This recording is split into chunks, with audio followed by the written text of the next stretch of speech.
Good morning बच्चों। आज मैं आपको जो कविता पढ़ाने जा रही हूँ उसका शीर्षक है हम नन्हे नन्हे बच्चे हैं। और इस कविता के रचयिता हैं श्री सोहनलाल द्विवेदी। अब पेज नंबर 88 पर देखिए, ऊपर लिखा है पाठ 11 हम नन्हे नन्हे बच्चे हैं। नीचे देखिए लिखा है आप जानते ही हैं भारत के बच्चे क्या कुछ कर सकते हैं, वे क्या क्या करना चाहते हैं, उनमें अपने देश के प्रति कैसी भावना है, वे कितने निडर हैं, कितने सच्चे हैं, उनके सपने क्या हैं, उनके इरादे कितने नेक और पक्के हैं। इसके बाद देखिए पाठ प्रवेश। इस कविता में बच्चों ने अपने इरादों का बखान किया है। वे जानते हैं कि वे अभी भले ही छोटे हैं पर उनके सपने बड़े हैं। वे देश की सेवा करना चाहते हैं, अपने कारनामों से भारत माता का मस्तक गर्व से ऊंचा उठाना चाहते हैं। वे जीवन में बहुत कुछ कर दिखाना चाहते हैं। वे उन सभी कामों को करने का निश्चय कर चुके हैं जो उनसे पहले बड़ों ने किए हैं।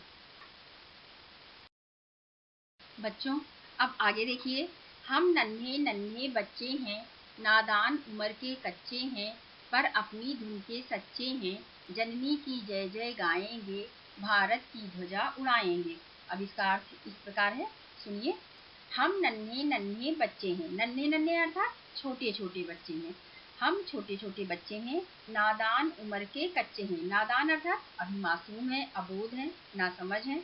उम्र उम्र के कच्चे हैं, यानी हमारी उम्र कैसी है, अभी अभी हमारी उम्र छोटी है और हम अभी मासूम हैं, अबोध हैं, नादान हैं, पर अपनी धुन के सच्चे हैं। परंतु बच्चे क्या कह रहे हैं यहाँ पर, परंतु अपनी धुन अर्थात लगन, अपनी लगन के सच्चे हैं, यानी जो हम ठान लेते हैं वो हम करके रहते हैं। जननी की जय जय गाएंगे। जननी का अर्थ यहाँ पर किससे है, भारत माता से है। बच्चे भारत माता के लिए कह रहे हैं जननी की जय जय गाएंगे, भारत की ध्वजा उड़ाएंगे। हम भारत माँ का जयगान करेंगे।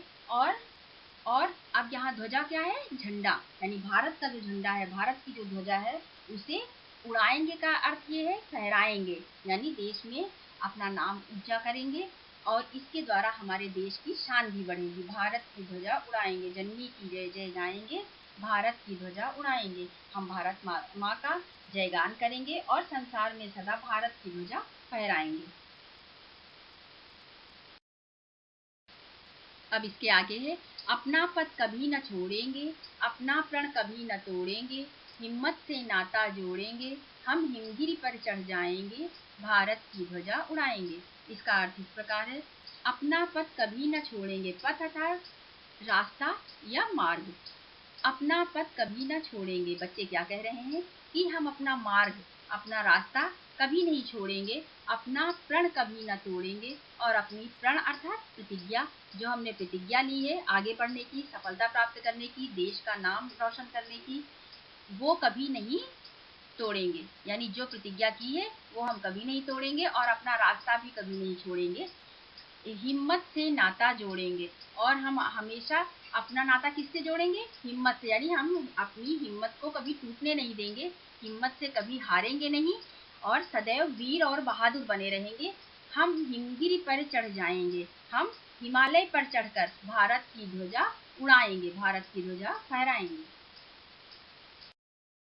आगे देखिए, हम भय से कभी न डोलेंगे, अपनी ताकत को तोलेंगे, जननी की जय जय बोलेंगे, अपना सिर भेंट चढ़ाएंगे, भारत की ध्वजा उड़ाएंगे। अब इसका अर्थ इस प्रकार है, हम भय से कभी न डोलेंगे, यानी हम भय से, डर से कभी विचलित नहीं होंगे, परेशान नहीं होंगे, हम निडर बने रहेंगे, अर्थात हम निडर बने रहेंगे, अपनी ताकत को तोलेंगे और अपने साहसी कारनामों से दिखा देंगे कि हम शक्तिशाली हैं और सब कुछ कर सकते हैं। जननी की जय जय बोलेंगे। हम अपना जीवन भारत माता को समर्पित करना चाहते हैं। जननी की जय जय बोलते हुए अपना सिर भेंट चढ़ाएंगे, भारत की ध्वजा उड़ाएंगे। अपना सिर भेंट चढ़ाएंगे का यहाँ पर मतलब है कि हम अपना जीवन भारत माता को समर्पित करना चाहते हैं, संसार में भारत की ध्वजा फहराएंगे और सदा उसका जयगान करेंगे। तो बच्चों, इस पाठ से हमें ये शिक्षा मिलती है कि कोई भी कार्य अगर सच्ची लगन से किया जाए और उसे ठान लिया जाए तो कोई भी कार्य मुश्किल नहीं है। कोई भी कार्य हम कर सकते हैं। कोई कदम उठाने से पहले उसके बारे में मन में दृढ़ निश्चय कर लेना चाहिए। दृढ़ निश्चय होता है तो कार्य पूर्ण भी होता है। इरादा पक्का हो तो कोई भी काम कठिन नहीं रह जाता। मन में भय को जगह नहीं देनी चाहिए। किसी भी काम में आधी सफलता तो मन में निडरता के आते ही निश्चित हो जाती है। देश की उन्नति हम पर निर्भर है, इसलिए देश की सेवा का व्रत बचपन में ही ले लेना चाहिए। स्वयं को देश के लिए तन मन धन से समर्पित कर देना चाहिए। बच्चों, इसके बाद आप नोटबुक खोलिए और उसमें न्यू पेज पर आप डालिए पाठ 11।